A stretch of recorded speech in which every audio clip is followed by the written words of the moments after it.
ქართული ხალხის ოცნება, რომ წლების განმავლობაში ოცნებად დარჩა, ფაქტია. აუხსნელი ოცნებების შემოქმედები კი ქართულ ოცნებაში პოზიციებს ურყევად ინარჩუნებენ. ვის ეყრდნობა ოცნების მონოლითი და რამ განაპირობა სიაში ძველი სახეების ლიდერ პოზიციებზე თავმოყრა. ოლიგარქისთვის სანდო ადამიანების ნაკლებობა, მორჩილების ხარისხი თუ საკადრო კრიზისი. ბოლო წლების მანძილზე გადადგომის ყველაზე ხშირი მოთხოვნის ობიექტი გახარია. პარლამენტის თავმჯდომარეობიდან იძულებით გადამდგარი კობახიძე და ოცნების მუდმივა წულუკიანი. ქართული ოცნების მთავარი მეოცნებეები, თავად ოცნების მმართველობითი კრიტერიუმებითაც კი არც თუ ისე საამაყო წარსულით. რა გამოარჩევდათ მათ ბოლო წლებში, რა აქტივი აქვთ ანგარიშზე და რის გამოა საზოგადოების მიერ მრავალგზის დაწუნებული ფიგურები ივანიშვილის ერთგულით ჯარისკაცების ხუთეულში. დროების ჟურნალისტმა თინათინ ერაძემ გადახედა ქართული ოცნების ვარსკვლავების საკადრო ჩანაწერს საოცნებო მთავრობის პოლიტიკური შრომის წიგნაკში. შემიძლია დავიწყო პრემიერ-მინისტრით, ბატონი გიორგი გახარია, ბატონი ირაკლი კობახიძე, ხალბატონი თეა წულუკიანი. პარლამენტის თავმჯდომარე არჩილ თალაკვაძე ოცნების გამორჩეულ სახეებს ასახელებს. გამორჩეულთა სია დაახლოებით იგივენაირად გამოიყურება პარტიის სხვა წევრებისთვისაც. თანხმდებიან, რომ გამორჩეულები ლიდერები არიან. ბევრი გამორჩეული ყავს, რატო 3 და რატო 30 არა? გიორგი გახარია, თეა წულუკიანი, არჩილ თალაკვაძე. პირველი 3 ვინც არის ის? 3 ლიდერი ალბათ, რა ვიცი, სახელი გვარებს. ძალიან ბევრი ყავს გამორჩეული სახეები. გამიჭირდება.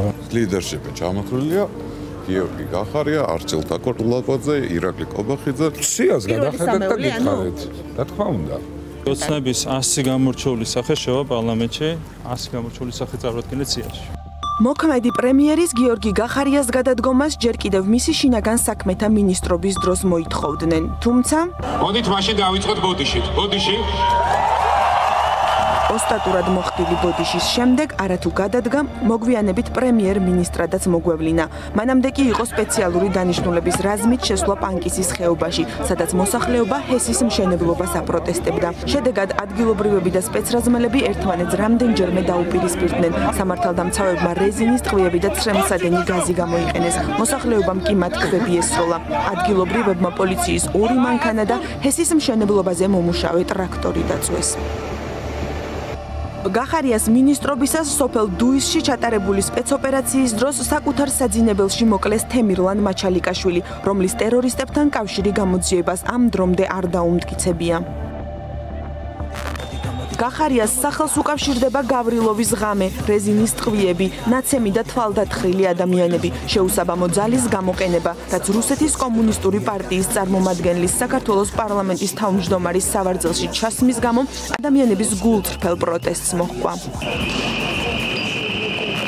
ქართული ოცნების საარჩევნო შტაბის გახარიას უფროსობის დროს სკოლის დირექტორის იაკერზაიას გარდაცვალების ფაქტზე გამოძიება დუმს, ისევე როგორც არ არსებობს პასუხები ბოლო დროს გახმაურებულ ფაქტებზე, რომლებიც გახარიას პრემიერობის პერიოდს უკავშირდება.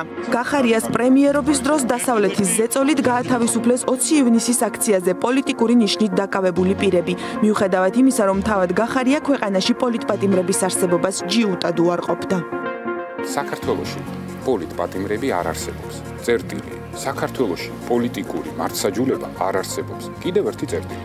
წარმატებით დაინგრა მითი მისი წარმატებული კრიზის მენეჯერობის შესახებ კორონავირუსთან ბრძოლაში. ქვეყნის დაკეტვა, რეგულაციების ზრდა, შეზღუდვები, რომელმაც ეკონომიკის კიდევ უფრო შემცირება და ხალხში უსამართლობის გრძნობის გაღვივება გამოიწვია. შეზღუდვების დროს, როცა ბიზნესი გაჩერებული იყო, კონკრეტული კომპანიების მუშაობა გახარიამ ასე ახსნა. რა კორუფცია ხალხმა? შეიძლება ვიღაცას ქართულ ჯიგრულ პონჩი რაყნა. რა კორუფცია რასამ? ქვეყნის ჩაკეტვის ხარჯზე ინფიცირებულთა რიცხვის ზრდის შეჩერება და ერთი რისკის დაზღვევის ფასად სხვა რისკების უგულებელყოფა, რომ წარმატებულ მართვას არ ნიშნავს, პანდემიის მეორე ეტაპმა აჩვენა, როცა დღიური ინფიცირებულების რაოდენობა 500-ს აცდა. თავარია კორონავირუსი არ დაგვეცეს და ამას როგორმე გადავიტანთ. გახარია ოპოზიციისადმი ცინიკური დამოკიდებულებებითაც გამორჩეულია. მისი წინამორბედის ირაკლი ღარიბაშვილის ოპოზიციისადმი მკაფიოდ მტრული დამოკიდებულება მან ცინიზმში განავრცო. და რა მაგარი ხარ? მაგარი კი არა. კურდღელები ხარ. გადით რაღაც სხვა რამე წაიკითხეთ ისწავლეთ. მადლობა. არცად წასვლას არ ვაპირებ. მეთქენ დაგასრულებთ. კაცი ფეილი არის კი. გახარია ამ შემთხვევაში ჩვენ უნდა შევაფასოთ არა როგორც მენეჯერი, არამედ როგორც მსახიობი სინამდვილეში. თუ გვინდა გავიგოთ მის წარმატების საიდუმლო, რამდენად მსახიობური ოსტატობით ის ასრულებს დამაჯერებლად იმას, რაც ეხა ბახტაძე შანსი არ ქონდა რა პრემიერ-მინისტრი. რანაირად უნდა ეთამაშა. ხო და აი გახარიას ამ თავისი ეთერები, თვალების პაჭუნები და რაღაც იმით, რა ქვია, მანერულობით, როგორც მსახიობი წარმატებულად თამაშობს ამ როლს, რაზეც მე სახელმწიფო პროპაგანდისტული მანქანა მუშაობს, რომ შეიქმნას მითი, რომ წავე კრიზის მენეჯერი, ეხლა ამ ბოლო დროს კრიზის მენეჯერი. საკუთარი ნებით გადადგომას მიაწერენ ირაკლი კობახიძის თანამდებობიდან წასვლას, რაც გავრილოვის ჩამოყვანისა და პარლამენტის თავმჯდომარის სავარძელში ჩასმის ფაქტით გამოწვეული სახალხო მღელვარების ჩაცხრობას ემსახურებოდა. კობახიძის წასვლის შესახებ კახა კალაძემ გვამცნო, მანამდე კი კობახიძემ ბაქოდან შემოგვითვალა, რომ გადადგომას არ აპირებდა. გადადგომის თავობაზე მე ამასთან დაკავშირებით შემიძლია ცალსახავ თქვა, რომ სერიოზული კომენტარის გაკეთება იმ ადამიანების მოთხოვნაზე, რომლებიც ამ ასე ვთქვათ განცხადებით გამოდიან, ვერ გავაკეთებ. ანგარიშ ვალდებულების კიდევ ერთი გამოხატულება დღეს საქართველოს პარლამენტის თავმჯდომარის ირაკლი კობახიძის მიერ მიღებული გადაწყვეტილება თანამდებობის დატოვების შესახებ. ირაკლი კობახიძე ცდილობს გადაყენებით გამოწვეული რეპუტაციის კლებას მაღალი თვითშეფასებით უწამლოს და სიაში საკუთარი თავის ომახიანად წარდგენაც არ ეუხერხულება. საპარლამენტო ასამბლეის ვიცე-პრეზიდენტი აქ შევჩერდები, ბერს არ გავაგრძელებ, გახლავართ მე, ირაკლი კობახიძე, ის მესამე ნომერი. საკუთარ მოღვაწეობას ერთი სიტყვით აფასებს. წარმატებული ვიყავ, მადლობა. მის ყველაზე წარმატებულ ნაბიჯად კი კონსტიტუციის შეცვლა მიაჩნია, რომელიც მხოლოდ ქართული ოცნების დეპუტატების მიერ იყო მხარდაჭერილი და ბევრი კრიტიკა დაიმსახურა. კობახიძის ოდიოზურობა მის პარლამენტში გამოსვლებშიც ხშირად პოვებს ასახვას. იგი წარმატებით ახერხებს კანონპროექტების წარდგენის დროსაც კი გამოძებნოს დრო ოპოზიციის გასალანძღად. აბსოლუტურად მარგინალურ პოლიტიკურ პარტიას ერთიანი ნაციონალური მოძრაობა ყველა განშტოებას გულისხმობ ნაცებს, შმაცებს და შმაცუნებს. ეს იყო მასტერკლასი, რომელიც ჩაგიტარა თქვენ გოიმური ოპოზიციის წარმომადგენლებს ბატონმა პრემიერ-მინისტრმა. ისინი არიან მარგინალები და ბერბიჭაშვილები. რას გიძამ იცით ერგო? დაგამთავრებ. კობახიძეზე ერთი პერიოდი მართლა სერიოზულად აღარ ხუმრობდი ხოლმე. იმიტომ რომ მეგონა რომ უხერხული იყო რაღაც ესეთ მდგომარეობაში იყო და მე კარგად რომ დავაკვირდი მივხვდი რომ არაფერი ეგეთ მდგომარეობაში არ არის, უბრალოდ ცუდი ადამიანია რა. და კი შესაძლოა წლები დაჭირდეს რომ მიხვდეს თვითონ სად იყო აქ და როგორ აღმოჩნდა აქ, შეიძლება ოდეს მე თვითონაც გაუკვირდეს ამ სიგიჟეში, სადაც ყოველი ახალი ნათქვამი სიტყვით რაც საჯარო ხდება ხოლმე მისგან, სულ უფრო ღრმად და ღრმად შედის რაღაცა საშინელ შაუბნელ ჩიხში. ეს კონსტიტუცია მართლა მაგის დაწერილს გავს. სულ 10 ნაბიჯი დავრჩა მანქანამდე და 8 წლიანი შთამბეჭდავი საქმიანობის 10 ნაბიჯში მოყოლა შეუძლებელია. ოცნების შეუცვლელი იუსტიციის მინისტრის, როგორც თავად ამბობს, 8 წლიანი შთამბეჭდავი მოღვაწეობა ბევრ წაგებულ საქმეს, ბევრ საკამათო გადაწყვეტილებას და დასამახსოვრებელ კომენტარებს ითვლის. მინისტრი, რომელიც ერთადერთია, ვინც 5 პრემიერი მოინელა და 8 წლის შემდეგ მხოლოდ საკუთარი ნებით გადადგა, ისიც საარჩევნო კამპანიაში ჩართვის მოტივით. მე მინდა მადლობა უთხრა ბიძინა ივანიშვილს. დღეს მან თქვა რომ არ მოვალ იმიტომ რომ მადლობის მოსმენა არ მიყვარსო, ეს მართლაც ასეა. მაგრამ მე მაინც ვიხდი მადლობას. მადლობა მინდა უთხრა თქვენის ნებართვით ჩემს მოადგილეებს, მიშას, გიორგის, ალეკოს, გოჩას. წულუკიანის მოღვაწეობაში ყველაზე შთამბეჭდავი პოლიტიკური ნიშნით გათავისუფლებული თანამშრომლებისათვის სასამართლოს მიერ განაცდურის ანაზღაურების დაკისრების სტატისტიკაა. ოფიციალური მონაცემებით 2013-19 წლებში სახელმწიფოს წულუკიანის ახირებები მხოლოდ 17 გათავისუფლებული თანამშრომლის შემთხვევაში 9 მილიონ ლარზე მეტი დაუჯდა, თუმცა ასეთი შემთხვევა 17-ზე ბევრად მეტია. იუსტიციის სამინისტროდან 2014 წელს გათავისუფლებულმა თანამშრომლებმა ანა სუბელიანმა და თამაზ ახობაძემ თეა წულუკიანს დავა 3-ვე ინსტანციის სასამართლოში მოუგეს.